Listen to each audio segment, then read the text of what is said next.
prosperity. We in abundance receive your praises, and it's in Jesus' name we pray.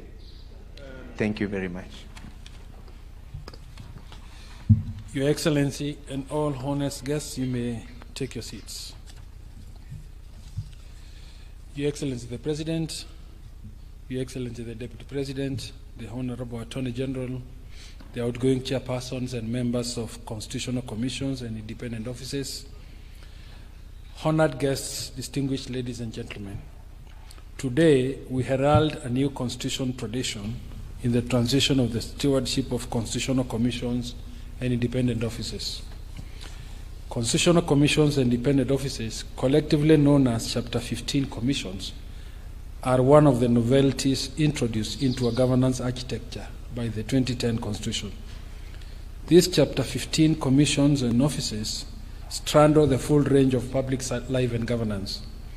To enable them to effectively discharge their constitutional mandate, these commissions and independent offices are safeguarded with institutional independence, operational autonomy, and security of tenure for the holders of their apex offices. Sir, the first cohort of holders of these state offices were appointed in the year 2012, with their terms of office lapsing in the year 2018. The second cohort was thereafter appointed in 2018. Arising therefrom, the terms for most of these commissions will expire from this August through to February 2025. Your Excellency, we have therefore convened today to receive the exit reports of the cohort of the retiring chairpersons and members from the following constitutional commission: 1. Salaries and Remuneration Commission; 2. Commission on Administrative Justice; 3. National Gender and Equality Commission; and 4. Independent Police Oversight Authority. Sir, the first commission to file its report with Your Excellency will be the Salaries and Remuneration Commission. The chairperson of SRC, Ms. Lynn Cherop Mengish, was appointed by Your Excellency's predecessor in office on 11 September 2018 for a single and renewable term of office of 6 years. The appointment of Mrs. Mengish as the chairperson was made alongside that of the following other members who are representative of various institutional bodies as follows: Dr. Leah Mumbua Munyao, representing the Teacher Service Commission; Mr. John Kennedy Monyosho, representative of Defense Council; Mrs. Margaret Sawe, Senate on behalf of the county governments; Mrs. Nelly Peris Achubwe, representative of Umbrella Body representing trade unions; Dr. Amani Yuda Komora, representative of Umbrella Body representing employers, Federation of Kenya Employers; CPA Sophie Muturi, a joint forum of professional bodies. If it pleases Your Excellency, permit me, sir, to now invite the outgoing chairperson of SRC, Mrs. Lynn Mengish, to make a very brief summation of the highlights of the Commission's achievements during her tenure in office, and thereafter to hand over to Your Excellency the Commission's exit report. Mrs. Mengish.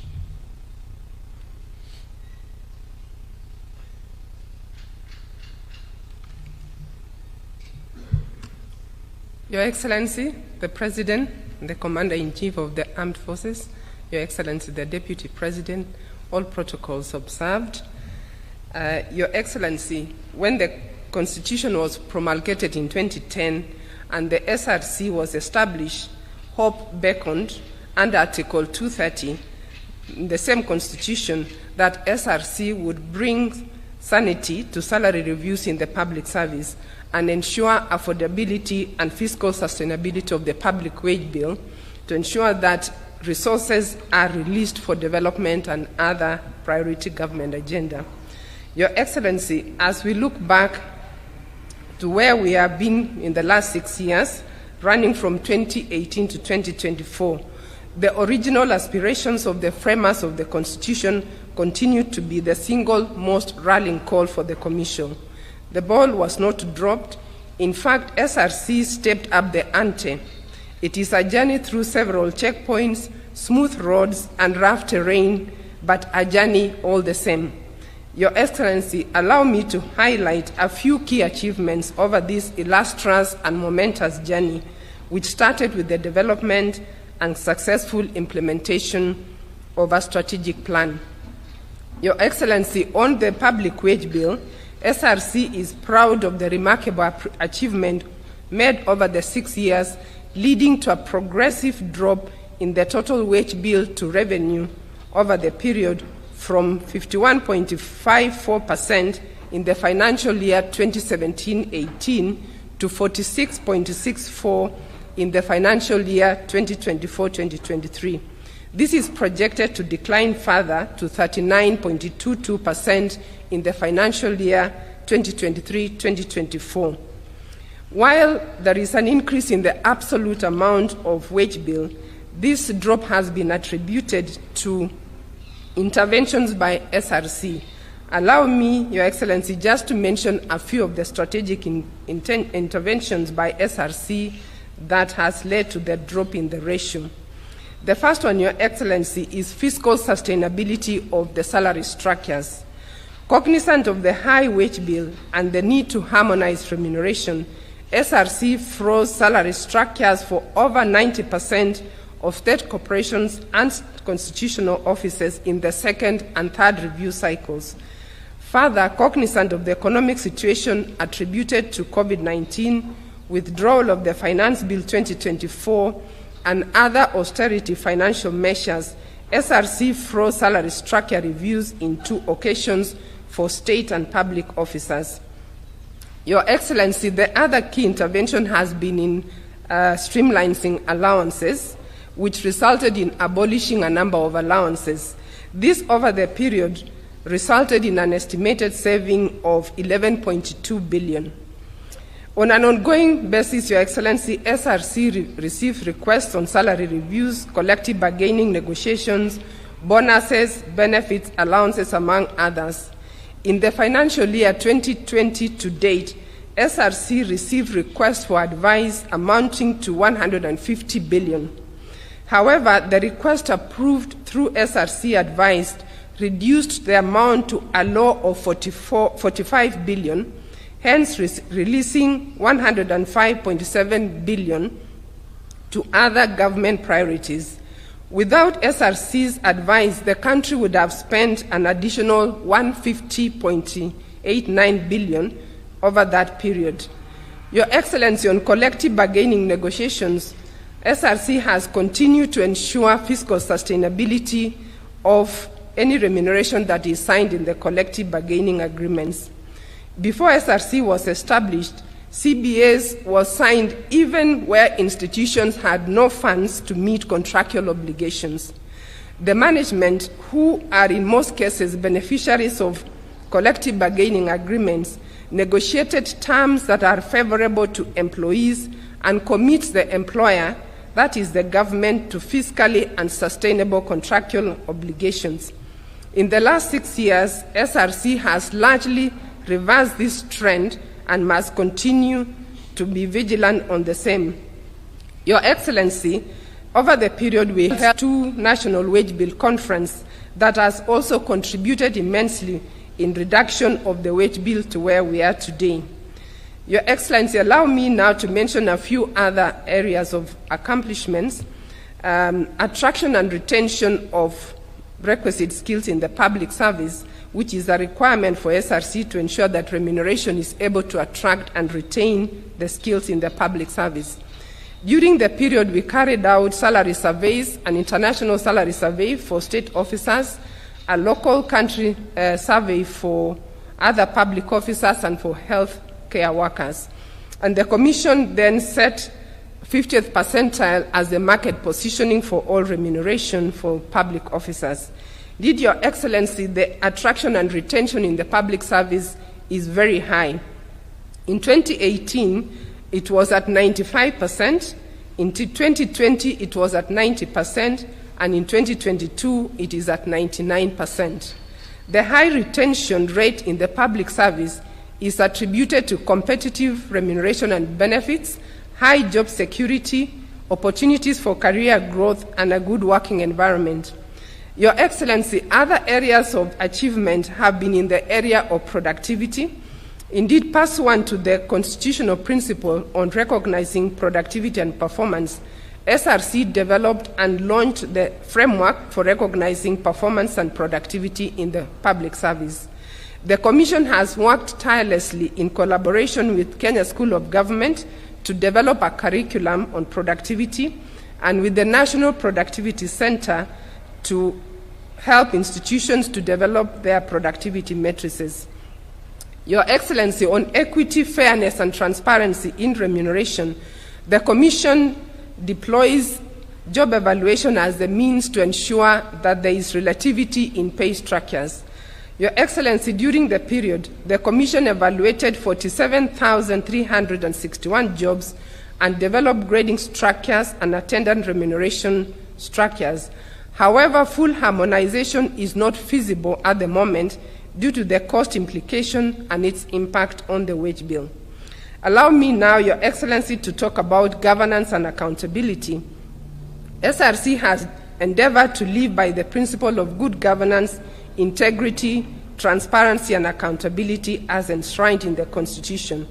SRC was recognized for upholding good corporate governance and accountable financial reporting and received 4 awards during this period. The Commission received FIRE Awards of 2021 for consistently posting and qualified audit opinions, FIRE Award in 2022, First Runners-Up, and also First Runners-Up in 2023, and Champions of Governance Award in 2022 for the Commission Sector Award. Your Excellency, as an independent institution, SRC is aware of the need to work with other parts of government and has continued to work in using the whole of government approach in everything that we do. Allow that I deviate slightly to mention that it has not been that rosy. It has not been all smiles. There have been challenges ranging from legal suits, mandate attacks, usurping of SRC's mandate, resistance by some stakeholders towards SRC setting an advice that abolished some allowances, and the review of pay at lower rates than expected by state officers and other public officers, among others. Calls to disband SRC have not been uncommon and continue with the current bill in Parliament to convert SRC into a part-time commission, thereby reduce its effectiveness. Your Excellency, the challenges also include issues of budget, and I will not elaborate because they are in the report. As I draw on my remarks today, allow to point out top priority areas for which the ball should not drop as SRC moves into the future. The first one of this is full implementation of the resolutions of the Third Wage Bill Conference, which is paramount to the achievement of the desired goal of achieving the wage bill to revenue ratio of 35% by 2028. The other key one, Your Excellency, is on productivity, that the public service productivity is indeed a transformational agenda that will enable government to drive and align the entire public service towards competitiveness, sustained revenue growth, improved wage bill to revenue ratio, improved service delivery, increased profitability of commercial state corporations, and improved remuneration. Harmonization of pay also is a key area for focus as we look forward. So though equity and fairness in remuneration is a legal requirement, and SRC has endeavored to work towards this, there is still a long way to go due to historical distortions and financial implications of harmonization. In conclusion, Your Excellency, working at SRC dictates that one follows the path of courage. The role of the chairperson and members at SRC is not a position where one seeks to be liked, but rather to do the right thing by the Constitution. This position is certainly not for the faint-hearted. The Commission is forever grateful and indebted to a very able team of Commission members and the Secretariats, as well as stakeholders, for supporting the various facets of SRC's mandate. Your Excellency, the Commission is indebted to your immense support in the last wage bill conference and the continued support that we receive from government to ensure that we fulfill our constitutional mandate. Your Excellency, this commission has made its positive impact, but a lot more needs to be done. On behalf of SRC, I'm handing over a steady ship to the next captain to steer it to its next destination. As the commission members and myself end our 6th tour of duty, we are delighted with the achievements and look forward to serving the country in other areas of public service. Your Excellency, on behalf of this team, let me take this opportunity to express our desire to continue serving in the public service and humbly request for consideration of appointments in your administration. God bless you and God bless Kenya. I thank you and now submit our report.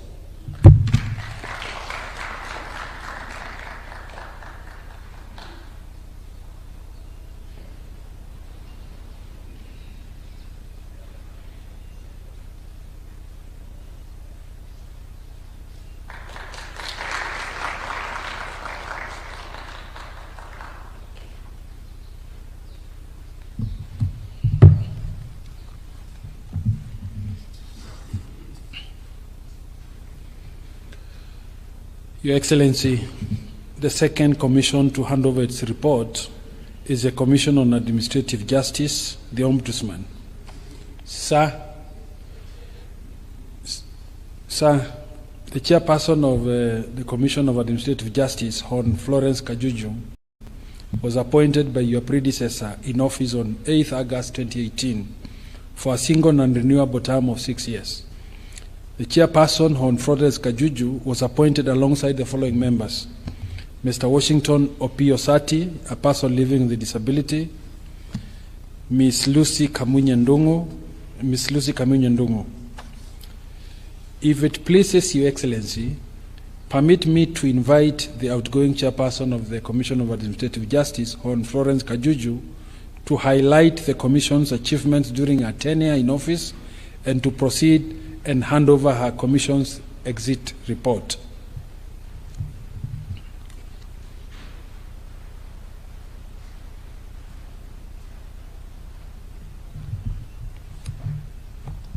Your Excellency, our President, Honorable William Samoei Ruto, and our Deputy President, all protocols observed. It has been a privilege to serve at the helm of the Commission on Administrative Justice, also known as the Office of the Ombudsman, since the year 2018 to 2024. The time to exit the Commission has come, and we hereby take this opportunity to present our exit report titled Deepening Administrative Justice and Access to Information in Kenya, 2018 to 2024. The report extensively elaborates the Commission's activities undertaken to promote administrative justice and the right to information for the last 6 years. A reflection of the last 6 years highlights considerable advancements and milestones achieved by the Commission in the realization of its vision. Under my leadership and that of my colleague commissioners, the Commission developed the second strategic plan, 2019 to 2023, that has been the Commission's blueprint. Your Excellency, the plan was premised on 4 strategic themes, notably resolution of public complaints, oversight and enforcement of access to information, public education, awareness creation and visibility, and institutional strengthening and capacity building. Your Excellency, during our time, we ensured that this mandate of the Commission was captured within the better agenda. And therefore, Your Excellency, a brief highlight of these themes will show that the Commission ensured that we launched the Complaints Management Information System, where complainants, Your Excellency, would be able to lodge their complaint from the comfort of their homes through the online system, and they would also be able to track the complaint.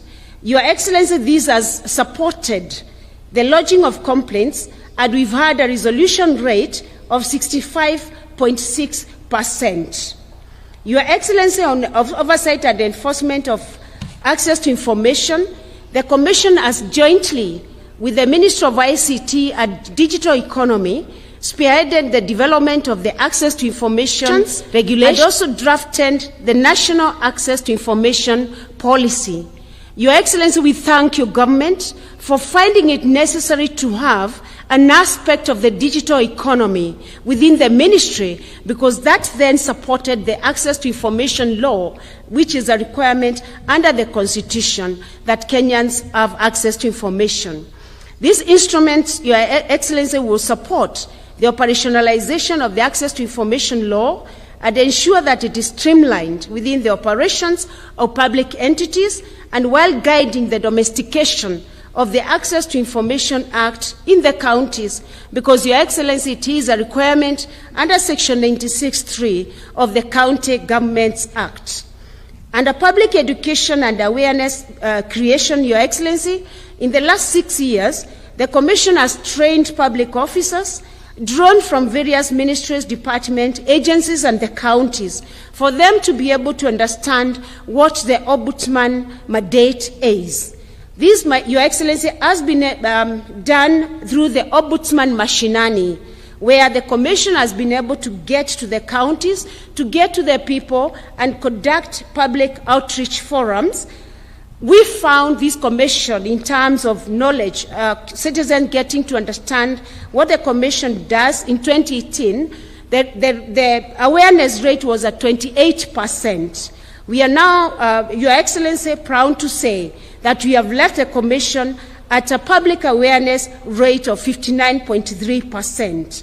And on access to information, Your Excellency, Kenyans are aware of their right to information, which stands at 64% as at 2023.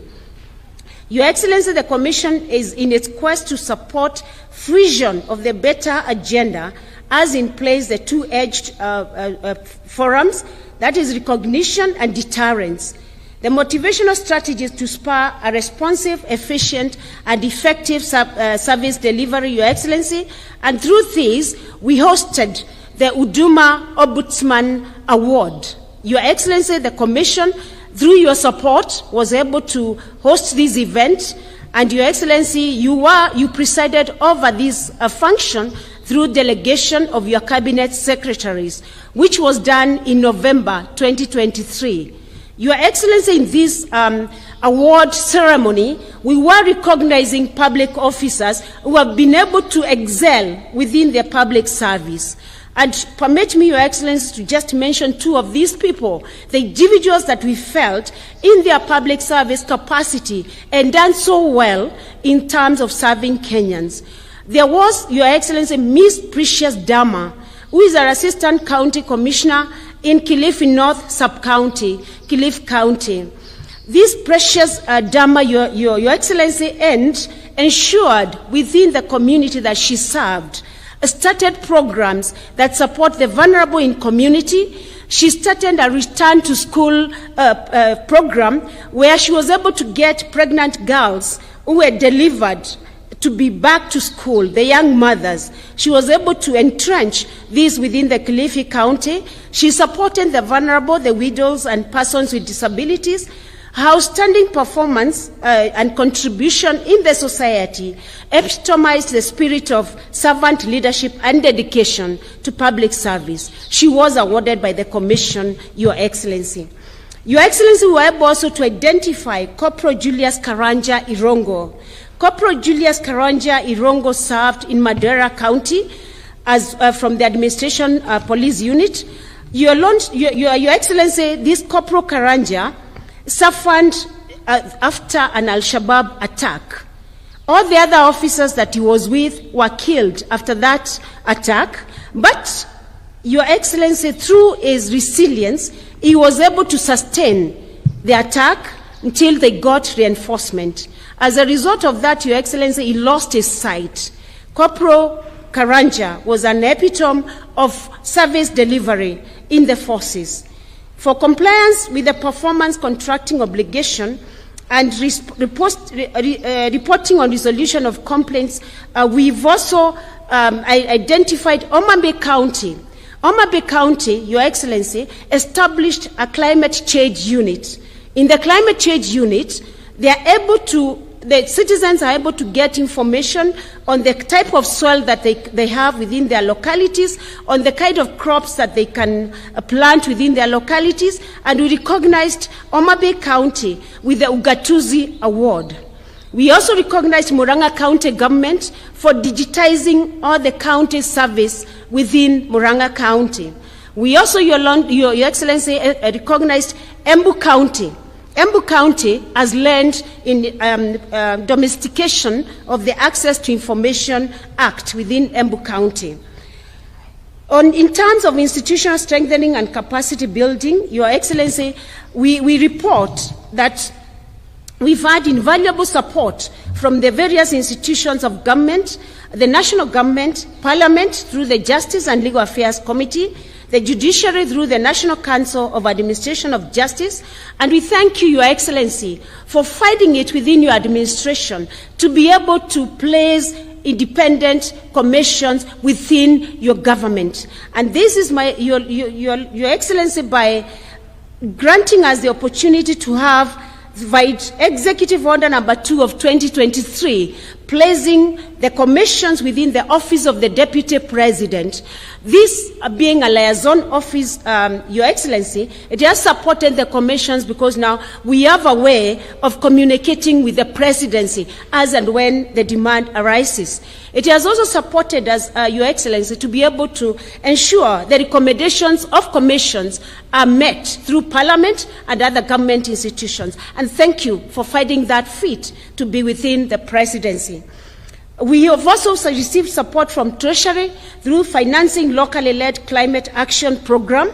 We have received a lot of support from the Minister of ICT and Digital Economy and the Minister of Public Service, Your Excellency, through granting the Commission the Ombudsman desk within the Huduma centers. We are happy to report that we have presence in the Huduma centers, but not across Kenya as we'd like to, and I believe, Your Excellency, that is work in progress. We also have support from the Council of Governors. We have an MOU that we've been able to train the county government officers. Your Excellency, on the international front, Kenya has been recognized on several platforms on the basis of our engagement and contribution. The chairperson was elected as the Secretary General of the African Ombudsman and Mediators Association. And to refresh your memory, Your Excellency, you hosted us when you were the Deputy President of this Republic in Karen, and with all the Ombudsmen of Africa, and we were able to engage you, and thank you very much. Your Excellency was also elected as the Regional President of Africa, while serving as the Ombudsman of Kenya. We've also, Your Excellency, and our Commissioner Lucy Dongo, who served Kenya on the international platform, notably as an executive committee member of the International Conference of Information Commissioners and the Treasurer of Africa Network of Information Commission. On this, Your Excellency, I thank you personally, because when you are the Deputy President, you are able to host the Open Government Program within the Office of the Deputy President, and you are able to ensure that the Access to Information law then took effect by supporting the Commission in various platforms. Your Excellency, we've also successfully implemented some of our programs through support from other partners. Your Excellency, our budget, there have been shortcomings here and there, which we understand, Your Excellency. Although the budget of the Commission has increased, but we are praying, Your Excellency, as we exit this stage, you're going to find it a place where the commissions can continue to have an improvement, because we recognize the fact that, Your Excellency, when you came into office, you were able to give the judiciary fund. You were also able to give money to the Inspector General. We are also asking that within the independent commissions, now that we are placed in the Office of the Deputy President, our budgets can continuously be improved so that commissions are able to execute their mandates. Your Excellency, we also have the State of Administrative Justice and Access to Information report. This report, Your Excellency, is going to show to to the partners and the people we collaborate with, the fact that the Commission has carried out systemic investigations, because we realized, Your Excellency, within the ministries and the departments and the agencies, there are systemic challenges. We've been able to work with the cabinet secretaries and various government officers to be able to report on the systemic gaps that affect service delivery for government. It is therefore with pride, Your Excellency, that we exit this stage, having achieved significant milestones, more so in the enhancement of administrative justice and access to information, achievements that reflect our collective and unwavering commitment to improve governance for all citizens.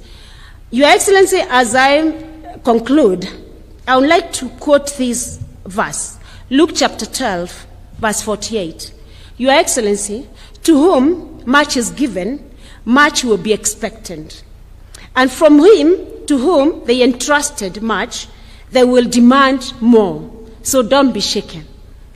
I also quote Uncle Ben's words of wisdom by Peter Parker in Spider-Man. With great power comes great responsibility. We thank you, Your Excellency, for the support you've given the independent commissions and offices, and we pray, Your Excellency, that this continues to support the processes of the commissions. And as my sister said, it appears, Your Excellency, it's only ladies who are exiting the stage, and you promote women.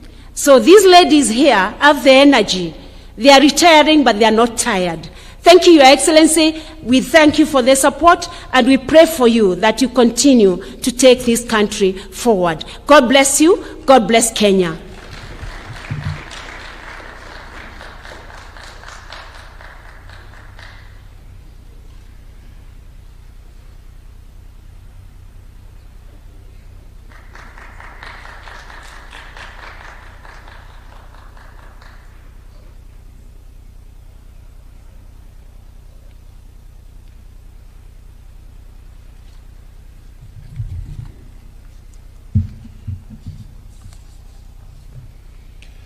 Your Excellency, the third commission to hand over its report is the National Gender and Equality Commission.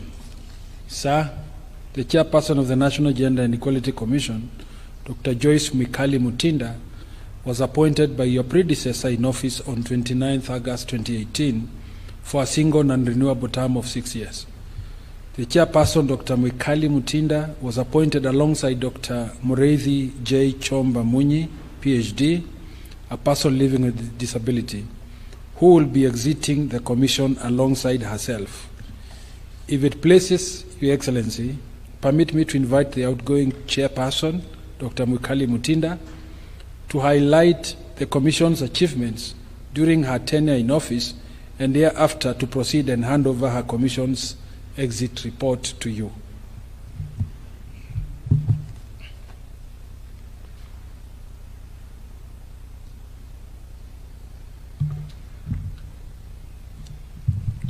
Your Excellency, our President, Dr. William Samoei Ruto, Your Excellency, Deputy President Gachagua, and my colleagues, I feel greatly honored at this point in time because, unlike my two colleagues, I'm leaving behind 3 commissioners who form a quorum. We are a commission of 5, and I'm leaving behind 3, so it is myself and the Vice Chair who will be exiting. And our report does not say we did it just to ourselves. We did it with the rest of the commissioners.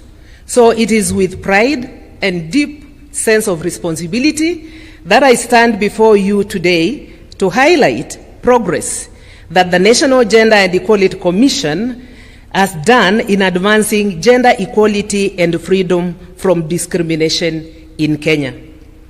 Allow me to focus only on the last 6 years, that is August 2018 to August 2024, when I have served as the chairperson. During this period, a lot has been achieved. And we have achieved this through 2 administrations, through your predecessor and your administration.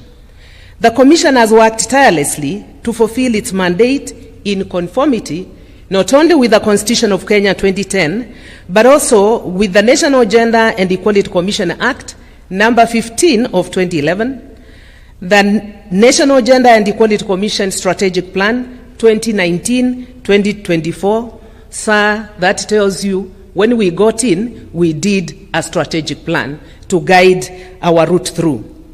We have also done that in conformity with the Big Four agenda, that was 2018 to 2022, and the Government of Kenya COVID-19 response guidelines, the Vision 2030, the Medium Term Plan 3, and the Medium Term Plan 4. And finally, at this point in time before my exit from 2022, the bottom-up transformation agenda, that is BITA. Your Excellency, during these 6 years, and I see it as a very short tenure, I could have done much more if I had much more time, but the Constitution does not allow for that. But I know you have other agendas for some of us. Your Excellency, during my tenure, operating with a peak annual budget of Kenya shillings 400 million, significantly below the projected 800 million Kenya shillings, the Commission has achieved the following. The first achievement that I want to highlight is that we did develop and gazette the National Gender and Equality Commission Complaints Handling Procedure Regulations 2022. There were no regulations from 2012 until 2022. So handling complaints was a challenge. But now, as we exit, it's not going to be a challenge because the regulations are there and already gazetted. We guided several institutions to align their workplace policies with gender mainstreaming requirements. To be precise, we dealt with 45 institutions, including the State House. We produced 27 data-driven reports, and these reports, I think the details are in our report. I will not bore you with that. We issued 62 commemoration statements during International Days for Special Interest Groups. Our special interest groups are women, children, persons with disability, older members of society, minority, and marginalized groups. And I want to single out one of those advisories that we gave to Your Excellency about minority and marginalized. And I'm very happy that Your Excellency, you listened to our plea, and now we have a unit for minority and marginalized groups in your office.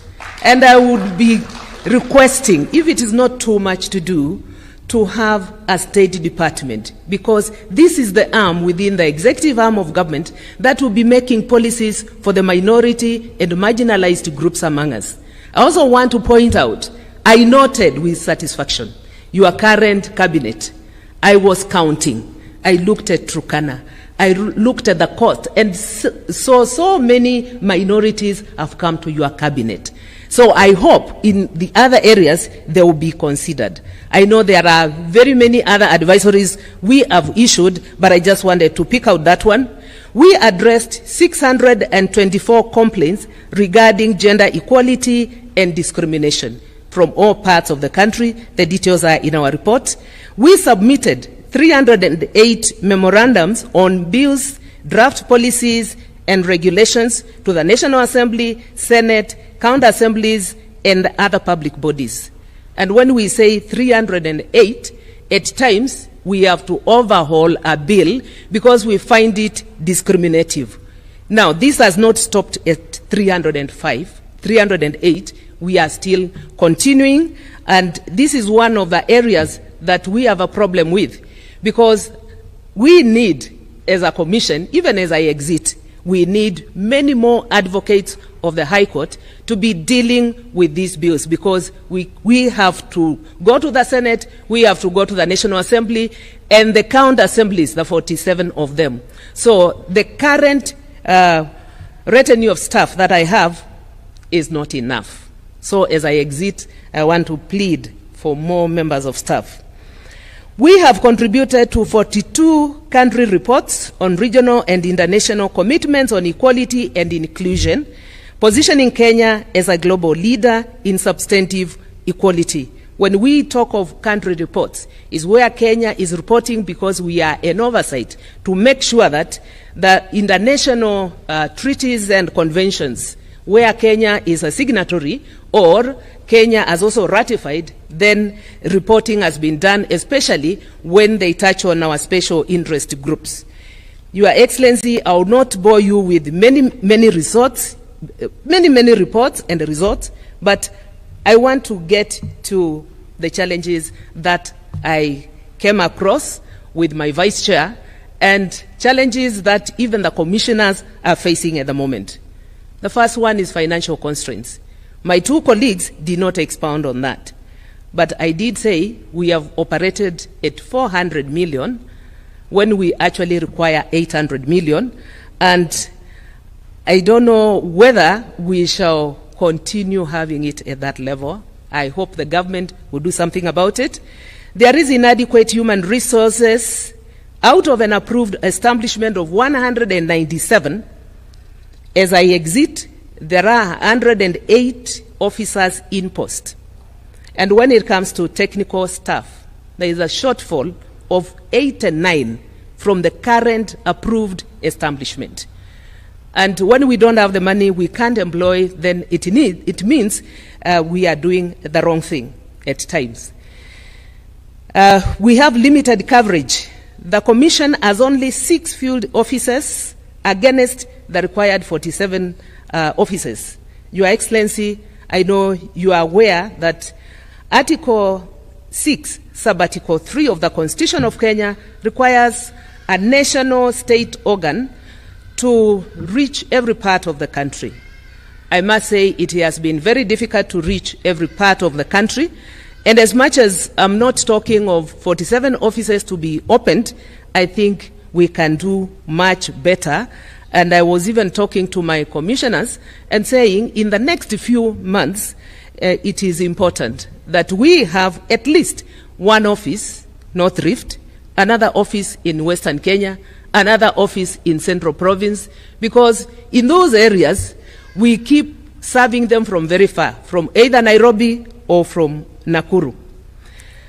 We have suffered or faced problems with limited legal framework. When I talk of limited, I'm saying there is legislation that is yet to be done. And what has been very commonplace has been Article 27, Sub-Article 8 on the 2/3 gender principle. Your Excellency, I know your effort in pushing to have this legislation come to bear fruit. But so far, it has not materialized. Also, Article 100 on representation of marginalized groups in Parliament, enactment has not been done. And I'm requesting, I don't know how to go about this, whether when I'm out there in the next few days I'll become an activist to ensure it is done, but it is something that needs to be done and done urgently. When I look at the exiting chairs today, and they are all female, I'm wondering what it will be in the constitutional commissions and independent offices. Are we going to be having 2/3 gender principle realized? I think we will not have that. So when you are appointing the next lot, just remember the 2/3 gender principle, and it doesn't just apply to constitutional commissions, it applies to every other entity of this country. We have had problems with weak enforcement mechanisms. When we make an undertaking, there is no strong enforcement for non-compliance. For example, if somebody does not comply with 2/3, what do I do? It has been a problem. But we can have self-executing laws.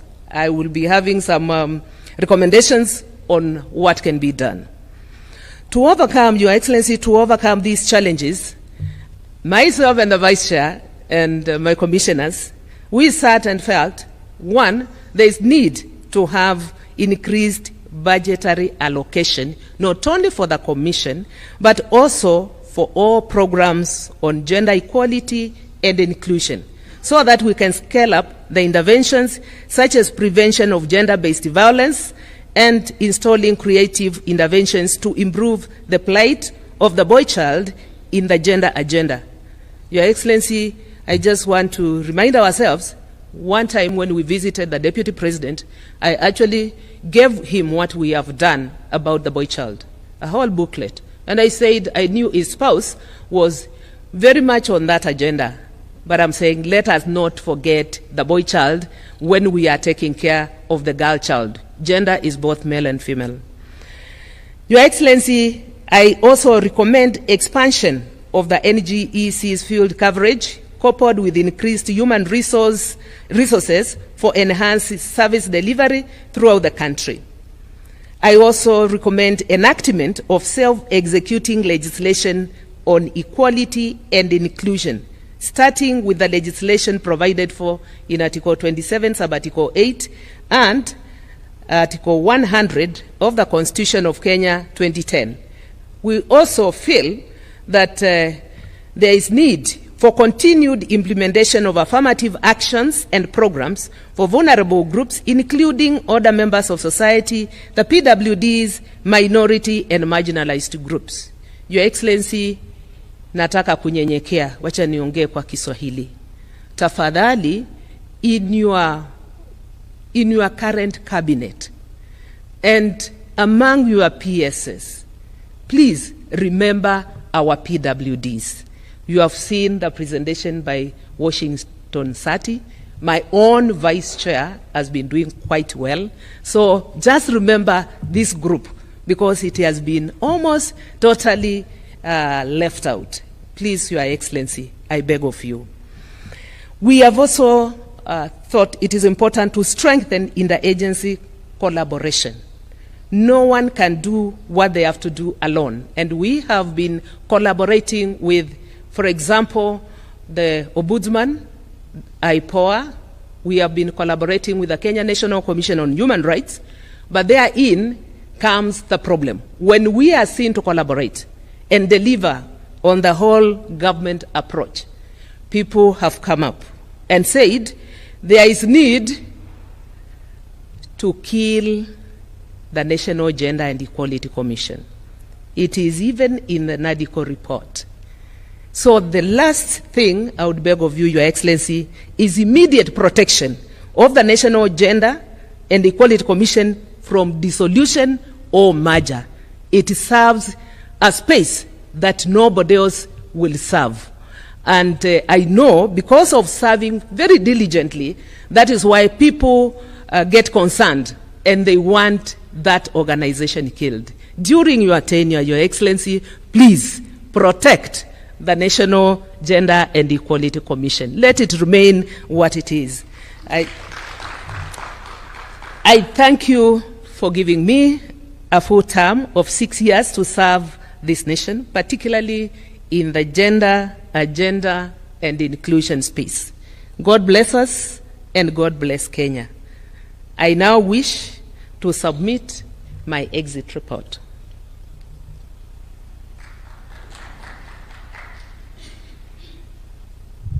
I will ask the rest of us to remain seated as the report is being received.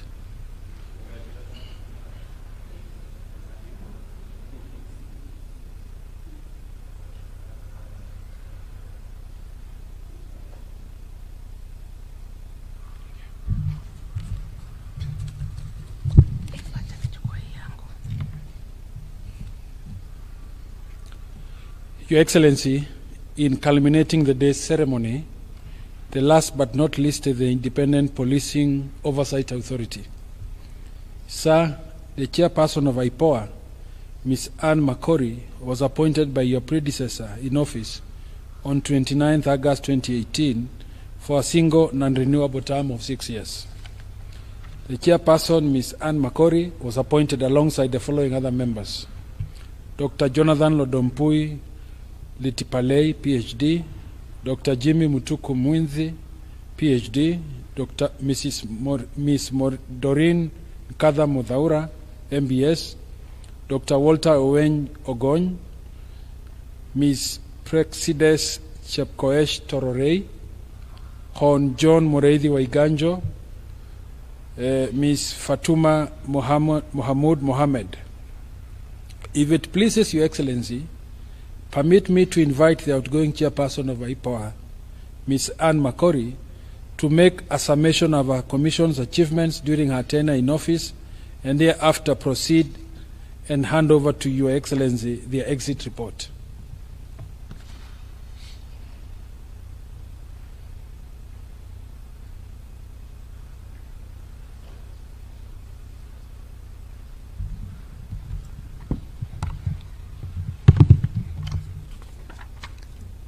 Your Excellency, Dr. William Kipchirchir Samoei Arap Ruto, President of the Republic of Kenya and Commander-in-Chief of the Kenya Defense Forces, Your Excellency, Rigathi Gachagua, Rigji, Deputy President of the Republic of Kenya, the Attorney General, the Solicitor General, all state officers present, including my colleague chairpersons, ladies and gentlemen, Your Excellency, I'm greatly honored to present the Independent Policing Oversight Authority, IPOA Board's performance report for the period 2018 to 2024. In this report, Your Excellency, you'll note that the report demonstrates our commitment to the mandate that was bestowed upon us of ensuring transparency, accountability, and justice in national policing in line with Article 244 of the Constitution.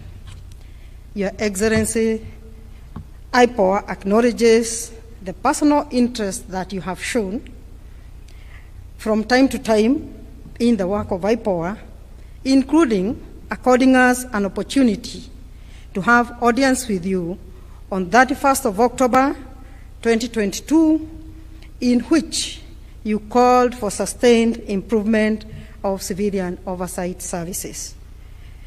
In implementing the bottom-up economic transformation agenda, beta priorities, IPOA receives and investigates complaints against police officers. We also inspect police premises and detention facilities to enhance human rights standards and gender mainstreaming, and also ensures that sexual and gender-based violence cases are handled professionally and humanely. IPOA also, Your Excellency, monitors police operations and makes recommendations for professional policing services to create a conducive environment for micro, small, and medium enterprises and traders. Your Excellency, in submitting the board's performance report, we were guided by a strategic plan that we developed in the year 2019, and that covered the period 2019 to 2024. Your Excellency, you'll note that IPOA board is quite a large board. We are 9 members. And therefore, for effectiveness and efficiency, we work through board committees. And in ensuring that we remain focused on our strategic plan, that also culminated in the production of a 8-term report. The Vice Chair, Dr. Jonathan Lodompui, is the board member that we gave that mandate so that we can remain focused. Your Excellency, you note that our performance report is really very number-based, and we are presenting in terms of percentages what we achieved within that period. And in our performance, we had four key resort areas, the first one being police accountability. Under police accountability, we received 20,112 complaints as IPOA. Out of those, we were able to completely resolve 732 of those complaints. 4,865 investigations were also completed within the period. 773 files were forwarded to the Office of ODPP. 514 policing operations were monitored, and 3,854 police facilities inspected. Your Excellency, you'll note that similarly, because we support the police in driving the reform agenda and becoming professional, there are those that were convicted for various offenses. We had 30 convictions within the period, bringing the total number to 34 for the life of IPOA. And we also currently have 226 cases before various courts. In that particular key resort area, Your Excellency, we achieved 72%. We would have wanted to do better. We will shortly be giving some of the challenges that prevented us from achieving 100%.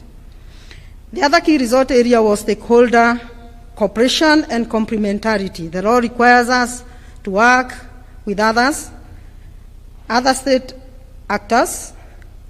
We refer some of the matters to more relevant entities like EACC or Internal Affairs Unit.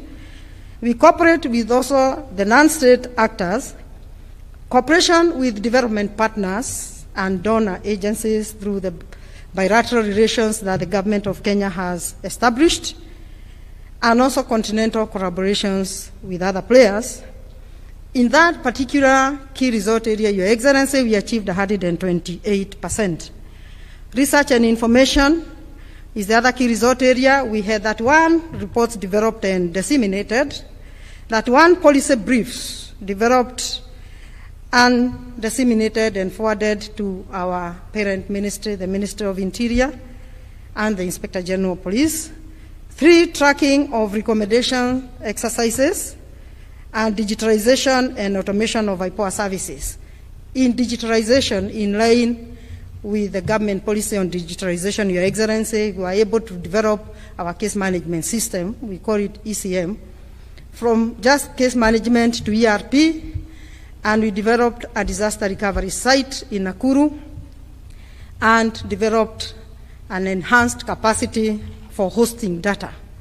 Your Excellency, IPOA can host another government department with the capacity that we've developed in collaboration with development partners.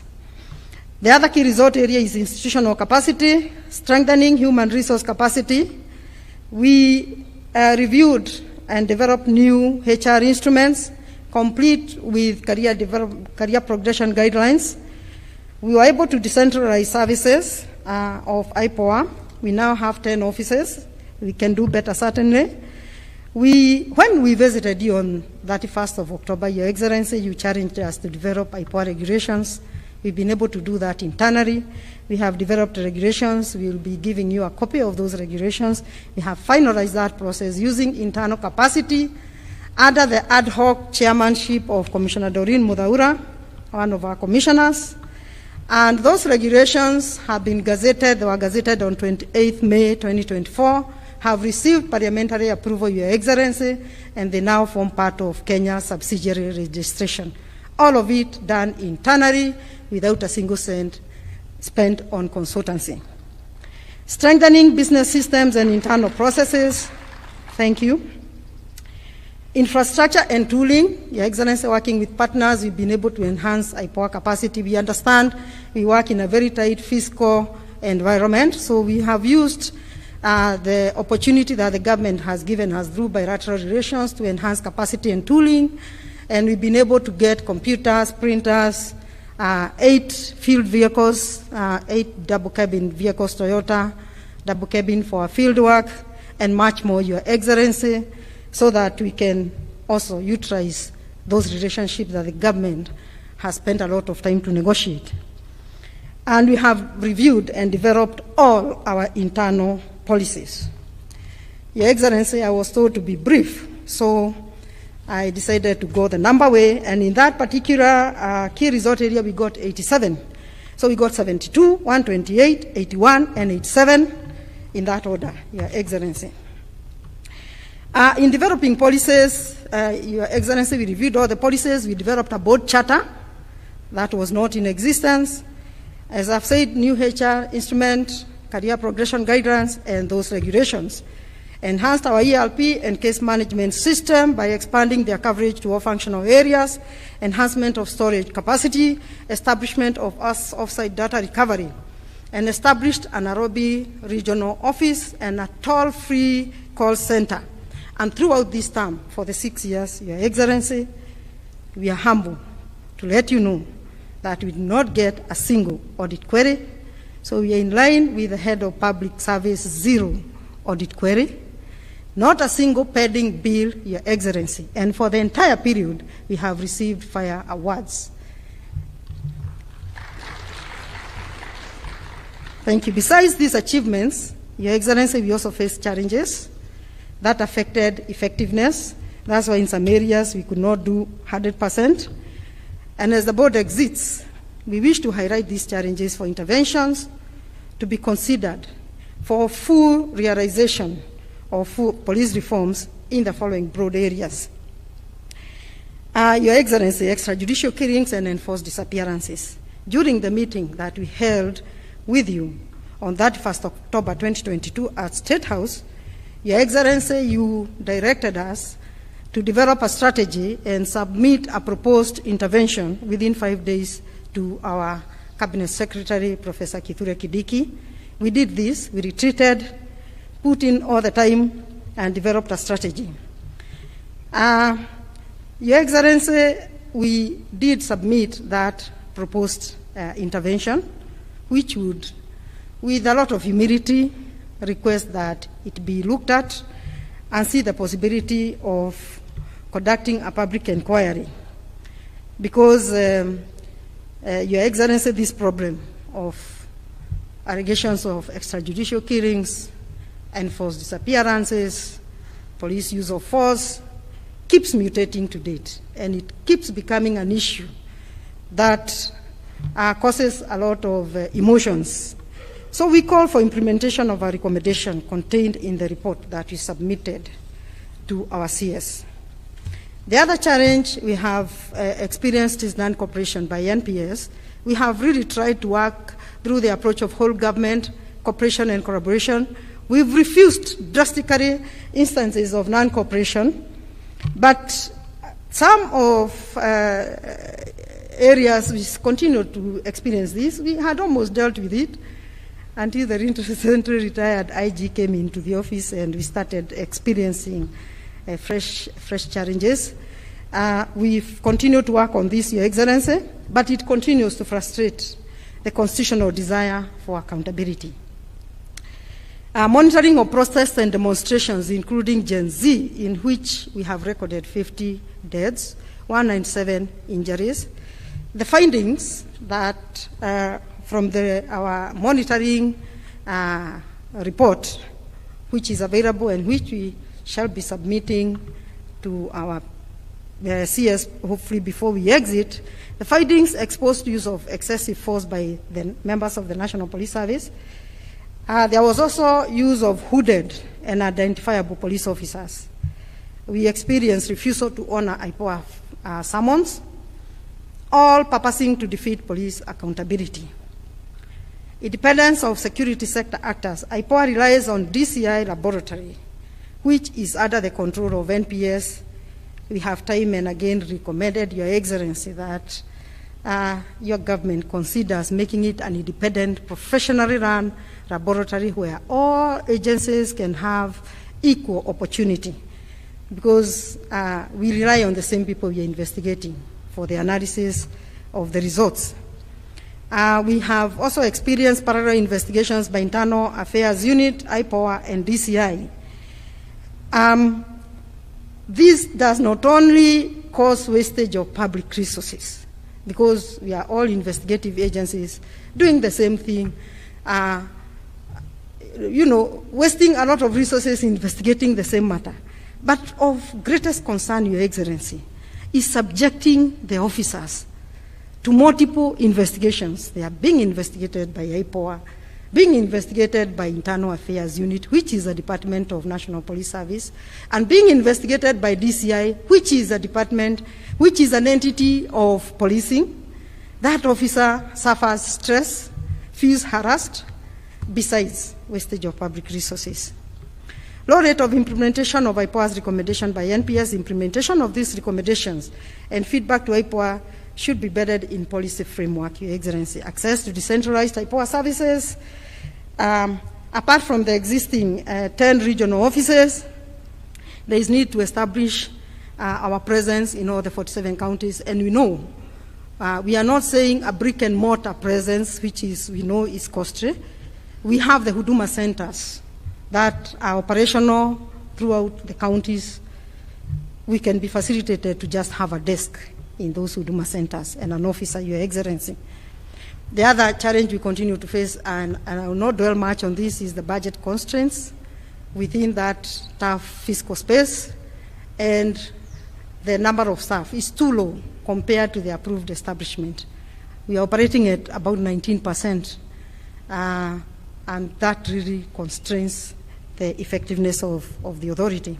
As I conclude, Your Excellency, some tasks remain outstanding, and these include further decentralization of IPOA services in line with the Constitution, review of IPOA Act to address the mandate overlap areas. And in closing, Your Excellency, I wish to express the board's heartfelt gratitude to you, Your Excellency, and your administration, that is greatly supported by His Excellency, the Deputy President, and your cabinet, but special note of our Cabinet Secretary, Professor Kithure Kindiki, and our Principal Secretary, Dr. Raymond Omolo, and the Ministry of Interior and National Administration. The GAO framework in this country, they support us, they give us opportunities to disseminate our mandate through the bazaars all the way to the village level. And we work very closely with the GAO so that we can ride on that existing platform for ease access. We also wish to thank the staff of IPOA, all our partners and stakeholders for their unwavering support throughout this journey. And this, Your Excellency, is on my behalf and on behalf of the other 8 commissioners that we work with. Together, we have made significant strides in promoting police accountability and safeguarding the rights and interests of the public. We are confident that the new board will receive the same support we received to continue the important work of IPOA, building upon the existing foundation. Your Excellency, the team that I've been serving with is a very dedicated team, is still very energetic, and they sent me to kindly request this administration that they would like to support your success.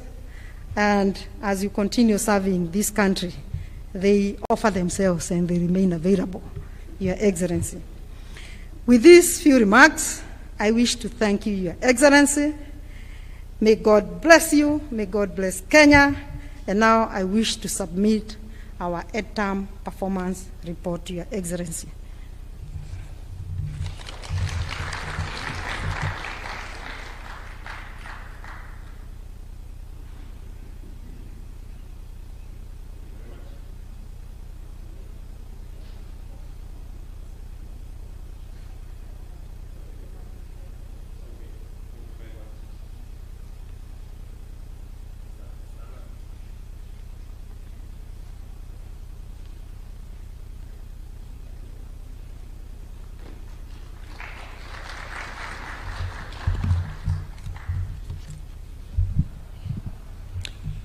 Your Excellency, sir, in concluding our day's ceremony, I most humbly invite His Excellency the Deputy President, in whose office the liaison of constitutional commissions is vested, to make a few remarks, and thereafter invite Your Excellency to make your remarks. I thank you, Your Excellency.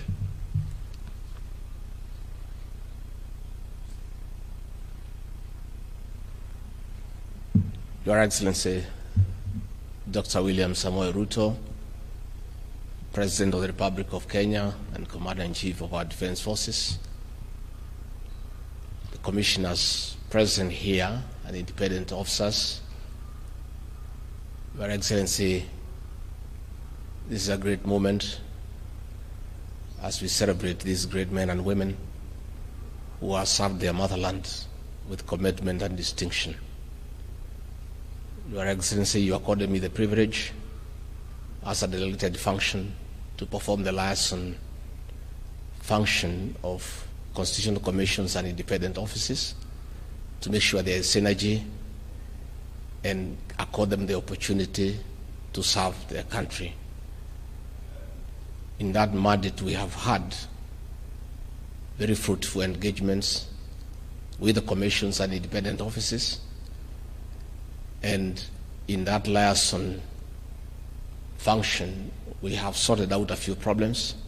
I do recall we had issues between the Inspector General of Police and the Police Service Commission, where they were exchanging very harsh words in newspapers and creating a lot of confusion in the country.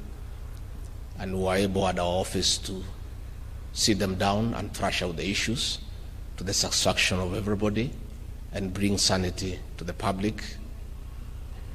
Again, we had issues between the Teacher Service Commission and the Ministry of Education, and we were able within that space to sit down and thrash out the issues that were there.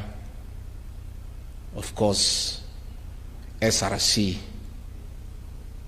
is accused every day in my office to a point that I don't even bother to call them, because I think everybody wants a salary raise. I think in the last time there was a proposal to raise salaries, it's only the President and I who are not interested in a raise. Everybody else in the country was interested. So there are many issues that have been filed against SRC, and I've been called upon many times to defend the chairperson and her commissioners. And you have done a good job, because in the tight fiscal space we are in, I don't envy the position you have been holding, because everybody has been going for you. And those complaints, those misunderstandings continue to come before our office, and we continue to create that synergy. So as you proceed to your next tour of duty, we wish you well, and we really want to thank you for the cooperation that you have accorded my office. And for the rest of us, I think we'll just continue. And this morning we had our latest member of the family, the new Attorney General, Dr. Sadwal, who will be joining us as an independent office. We'll continue having that engagement, and we continue serving our country, and we just learn to appreciate each other. There's a saying in my community that buffaloes don't move together in a herd because they like each other. It's the danger of moving alone. So let us continue being one great family of the Constitutional Commissions and independent offices, so that we can serve our country. IPOA, we want to thank you. It's also not been easy with always conflict between yourselves and the National Police Service, because you are investigating them, and we have had to intervene just to create synergy all the time. Your Excellency, that is a function we'll continue to carry out, so that the Constitutional Commissions and independent offices are able to implement their mandate. Of course, they are always coming to my office about budgetary constraints, and we have taken time to explain to them where we are, and I want to thank you for being understanding.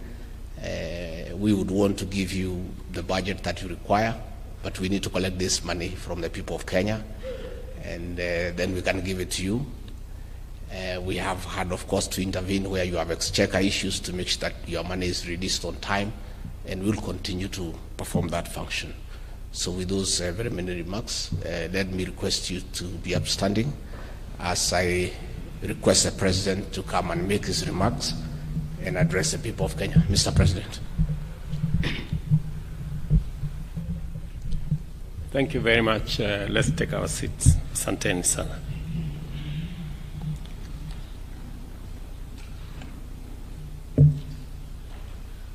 Mr. Deputy President, the outgoing chairs of our commissions, It is an honor to have this opportunity to engage with the outgoing leadership of the nation's fourth arm of government, constitutional commissions and independent offices. Constitutional commissions and independent offices play a critical role in enhancing oversight, performing essential advisory functions, and anchoring service delivery in national values and principles of governance, which are the foundation of the Republic. This is why Constitution recognizes this special role and clearly defines the functions and terms of office for chairpersons and members of these bodies under Article 256, subsection 6A. Therefore, in keeping with the essential character of your offices, your mandates and tenures transcend those of government of the day, while various policy and statutory instruments further safeguard the operational independence of your offices. Today, we bid farewell to distinguished chairpersons and commissioners who have had the privilege to serve in positions of incomparable reach and impact. We also have a special opportunity to reflect on the nature and scope of the authority and limitations, potential and shortcomings, as well as the triumphs and difficulties, as has been very ably elaborated by those who have spoken, that define the course of engagement in the endeavor to actualize our constitutional dispensation. Given our operational realities and strategic constraints and the whole terrain from where we operate, there is no doubt that your tour of duty has had its share of exemplary accomplishments and teachable moments as you applied yourselves to determining the best way of achieving the constitutional ends of your separate offices. It is also why the progress that has been made in the implementation of your constitutional mandates is remarkable and meaningful. You have not only provided oversight to other arms of government, but you have also made immense contributions to the advancement of constitutionalism, the rule of law, and the administration of justice, as well as the promotion of national values and principles of governance as set out in Article 10 and 232 of our Constitution. Allow me to specifically appreciate your efforts in leading constitutional commissions and independent offices to make their contribution to the national discourse on the protection of fundamental rights and freedoms, the actualization of the national values and principles of governance, the enhancement of inclusion and cohesion, reflection on the sustainability of public sector wage bill, transformations of policing, and the fight against corruption. Today, as you engage in reflection and introspection, you have a chance to consider the fate of your legacy in terms of the performance standards that must have been satisfied for your respective institutions to be effective and also to be successful. With this in mind, today marks the beginning of an introspection transition during which we ask ourselves pertinent questions in relation to our legacies and how they define the future of the organizations that we have been privileged to lead. We launched the Zero Fault Audit campaign aimed at highlighting the merits of having no audit queries touching on your organizations. The campaign's goal was to strengthen accountability, openness, integrity, good governance, and the satisfaction of international best practice in our public sector through the promotion of the prudent use and management of public resources. I believe that that constitutional commissions have a major opportunity to promote this approach in our organizations and mandate sectors. Likewise, it is time to define sustainable standards for organization or organizational transitions, beginning with the process of constituting selection panels to recruit new chairpersons and commissioners. In this connection, I am happy to announce that the government remains committed to ensuring a free, open, and transparent recruitment process based on merit as the fundamental yardstick for actualizing constitutional mandates. There is no doubt, and there is no better time to demonstrate true fidelity to the rule of law, thus promoting our nationhood. I've heard very clearly some of the recommendations that you have made on balancing matters to do with gender, making sure that as the four great ladies who today exit the stage, their replacement will not undermine the principle of gender equality, and making sure that we have as many women serving in high office. I have also heard with clarity the inclusion of people living with disability and the marginalized in making sure that they play their role and make their contribution to the progress of our country in the very special way that they are. And that will be taken into account as we forge into the future.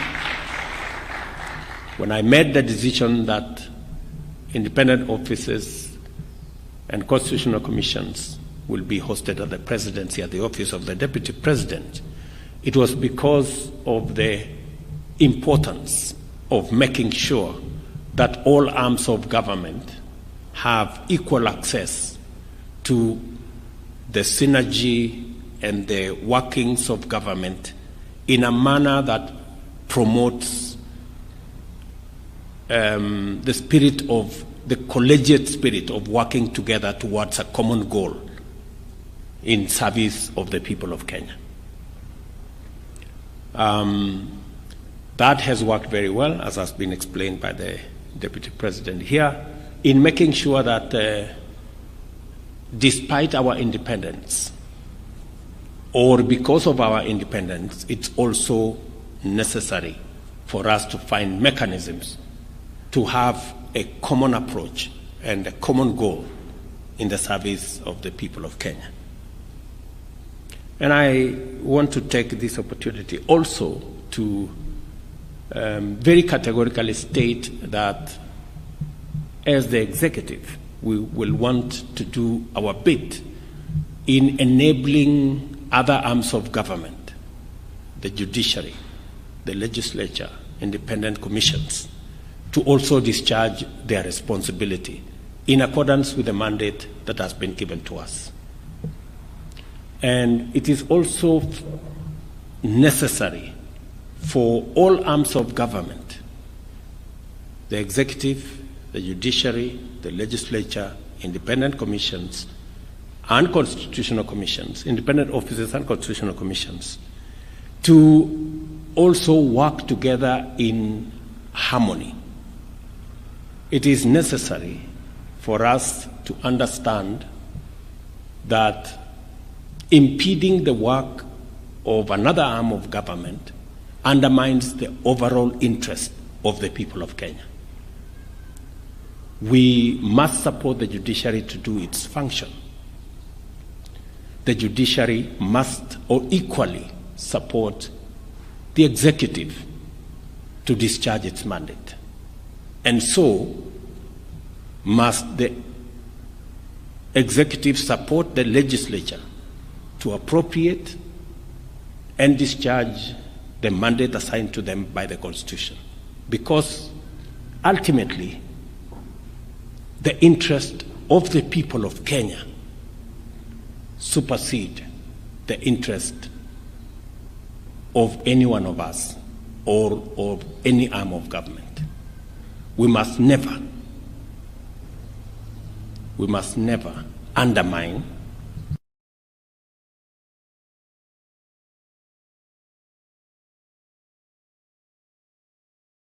Kenya is far much greater the individual interest of personalities or offices. And